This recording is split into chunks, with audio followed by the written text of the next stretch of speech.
If one of my French students says, I'm going in London this weekend, mm, mm, right? mm. Well, I mean, everyone gets the message, but it's just not English.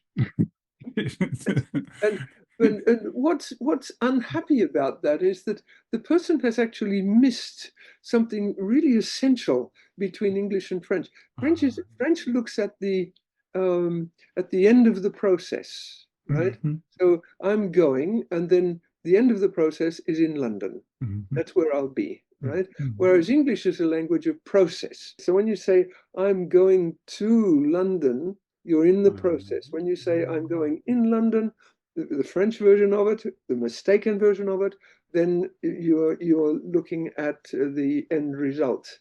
And Mhm, so they've missed something really essential about English, which mhm. is to learn to um, feel that English is going to be about the process.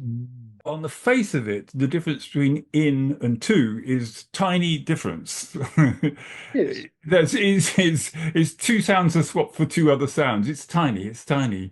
But Mhm. on the other hand, actually, it's fundamental about the core sort of sense of Englishness. For me, to speak another language well is really to move into a different way of seeing the world, in fact.